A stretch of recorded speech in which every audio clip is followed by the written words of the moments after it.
Ed eccoci di nuovo insieme per parlare con Confartigianato Verona dello smart working, un'opportunità per riorganizzare il lavoro, quali sono i pro e i contro. Ne parliamo con la mia ospite in studio, alla quale do subito il benvenuto, segretario di Confartigianato Verona, Valeria Bosco, benvenuta. Grazie.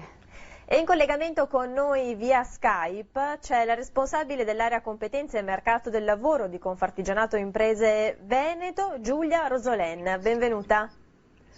Grazie, buon pomeriggio. Allora, Valeria, smart working, come Confartigianato avete iniziato a parlarne in tempi non sospetti, circa un anno fa. Oggi è un tema davvero molto attuale a causa dell'emergenza che stiamo vivendo. Certo, in un primo momento, devo dire la verità, i nostri associati artigiani erano un po' tiepidini su questo tema, perché in un'impresa piccola dove ovviamente il numero di dipendenti è limitato e anche la versatilità delle occupazioni dei dipendenti è un po' mista tra produzione, back office e servizio, inizialmente queste forme di flessibilità erano collegate soprattutto alle esigenze di conciliazione di tipo familiare, per cui noi è già qualche anno che ragioniamo in questi termini, quindi in quelle che possono essere le formule di lavoro agile per venire incontro soprattutto a chi ha delle necessità di tipo conciliativo con la famiglia. Poi naturalmente l'emergenza pandemica del Covid ha portato alla ribalta la necessità di dover e poter lavorare da ovunque e comunque, e quindi c'è stata tutta un'accelerazione. Noi con questo convegno che abbiamo fatto e adesso stiamo lavorando cogliendo il buono di tutto questo, e quindi l'opportunità per l'impresa artigiana di poter fruire laddove possibile di lavoratori organizzati in modo agile appunto e flessibile, e che questo comporta anche la possibilità di poter avvicinare risorse e competenze che magari non sono nell'immediato del territorio, quindi può essere un arricchimento per un'impresa artigiana, e anche la possibilità di mettersi sul mercato e relazionarsi con soggetti che non sono solo vicini, ma che potrebbero venire a conoscenza delle loro attività, di quello che fanno, e quindi delle opportunità di vendita anche in ambiti più ampi rispetto alle zone più limitrofe, e in questo abbiamo trovato più soddisfazione, perché bene o male adesso si può pensare di osare su degli ambiti che fino a questo momento si vedevano lontani anche fisicamente e che invece lo smart working può avvicinare. Ecco, se vogliamo trovare un lato positivo di questa pandemia è proprio il fatto che noi italiani siamo diventati tutti un po' più tecnologici. Esatto. E quindi lo smart working fa parte di questa rivoluzione anche nel mondo del lavoro. Se anche un artigiano ovviamente la sua produzione resta artigianale, quindi legata alla manualità, alla territorialità, alle tradizioni, si relaziona con clienti, fornitori, con le banche, con i suoi stessi consulenti, che sono però spesso organizzati in smart working, per cui ha dovuto evolversi nel sistema della relazione con appunto i soggetti esterni, e questo comunque è un'evoluzione, ecco, è un cambiamento che potrà essere positivo se ben sfruttato. E questo sicuramente è uno dei pro dello smart working. Certo. Ci sono anche dei contro? Allora, in questo momento lo smart working non è pienamente regolamentato, perché l'emergenza comporta che è possibile dirottare i lavoratori, e anzi è suggerita, o perché ovviamente il tutto è fatto anche in termini preventivi, perché con meno persone che lavorano in un luogo fisico il rischio di contagio si abbassa, e anche nel caso di una positività non è necessario mettere tutti in quarantena, ovviamente con un fermo del lavoro totale. Per cui in questo momento si naviga un pochino a vista. Noi comunque collaboriamo molto con i sindacati dei lavoratori, perché comunque gli accordi sindacali vanno siglati, e l'invito ai nostri imprenditori è sempre quello di rispettare il più possibile,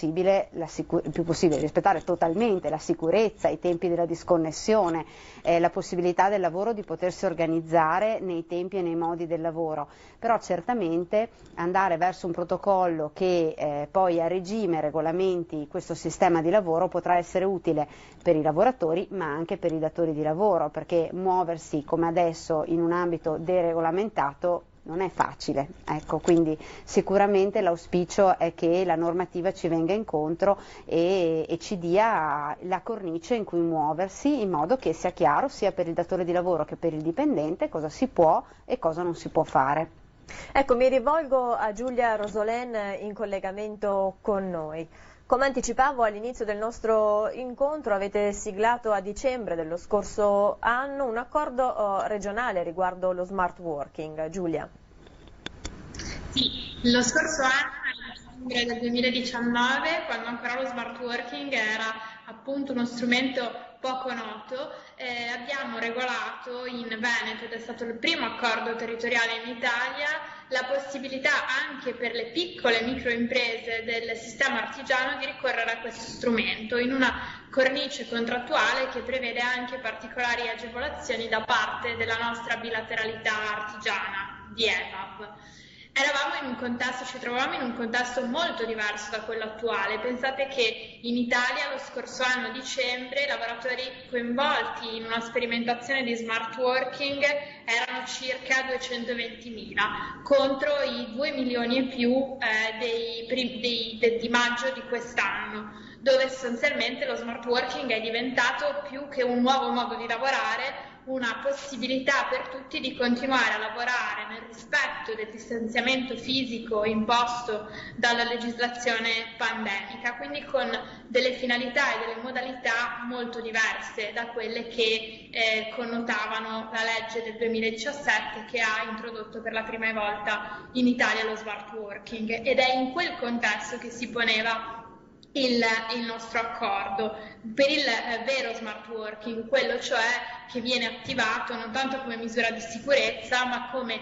possibilità di riorganizzare il lavoro al fine di aumentare la produttività, la competitività delle imprese, dall'altra parte migliorare la conciliazione vita-lavoro dei dipendenti, sperimentando nuove forme di organizzazione del tempo e dello spazio di lavoro, tutte cose che purtroppo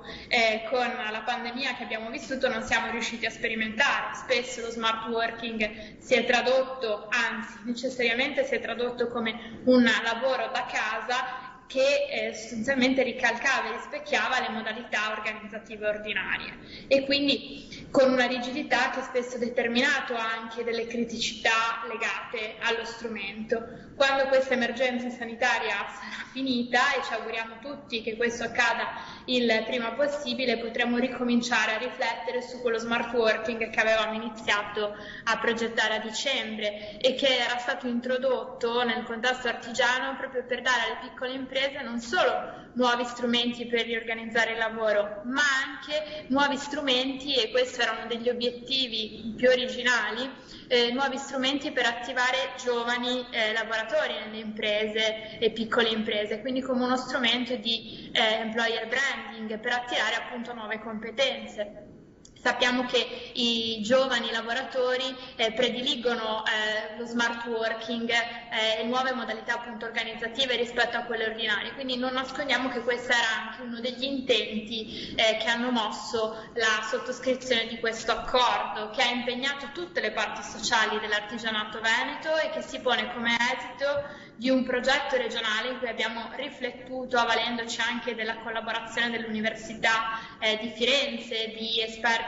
delle università regionali e tutte appunto sindacati e organizzazioni datoriali della piccola impresa. E abbiamo sostanzialmente definito una cornice delle linee guida per supportare le nostre piccole imprese in queste sperimentazioni, introducendo, come dicevo prima, anche delle misure incentivanti. Il nostro accordo regionale prevede che le imprese che attivano una sperimentazione di smart working con i propri dipendenti possono ottenere un voucher del valore di 1.000 euro appunto per accompagnarli in questa sperimentazione, oltre che poter ottenere rimborso delle spese sostenute per le dotazioni tecnologiche necessarie e per i percorsi appunto di accompagnamento e di formazione funzionali all'avvio di questo tipo di progettualità. Grazie. Ovviamente. Sì, Sì, grazie davvero Giulia, è stata molto chiara e precisa. Infatti mi lasci aggiungere che l'invito è quello di non utilizzare il fai da te su questo tema, pertanto rivolgersi a noi, alla propria associazione di categoria, insomma nel caso stiamo parlando di questo accordo regionale che riguarda il comparto artigiano, quindi gli interlocutori siamo sicuramente noi, perché in tema di smart working vuol dire proprio organizzare il lavoro e vuol dire adeguarsi anche al nuovo modo di lavorare. Il tema è quello anche della sicurezza informatica, delle infrastrutture, della possibilità di dotarsi di gestionali, e non dimentichiamoci che bisogna anche sempre tenere molto a mente l'aspetto relazionale dei propri lavoratori, perché il rischio è quello che lavorando da sedi non condivise poi ci sia una sorta di isolamento anche tra i lavoratori e della loro possibilità anche di capirsi alle volte con uno sguardo lavorando insieme, per cui ecco è un modo di riorganizzarsi che va guidato, va seguito, bisogna prepararsi e va fatto con le dovute assistenze e consulenze, e da questo punto di vista noi siamo naturalmente a disposizione. E allora vi ricordo il sito di Confartigianato, www.confartigianato.verona.it, potete seguire Confartigianato Verona anche su Facebook, Instagram, YouTube e LinkedIn, oppure potete telefonare al numero 045 92 11 555. Ringrazio moltissimo Valeria Bosco per essere stata con noi e anche Giulia Rosolen. Buon lavoro e grazie davvero. Grazie a tutti, buon lavoro. Grazie anche a tutti voi per averci seguito. Sei a casa, torna domani alle 18:50 su Telearena, e l'appuntamento con Confartigianato Verona giovedì prossimo.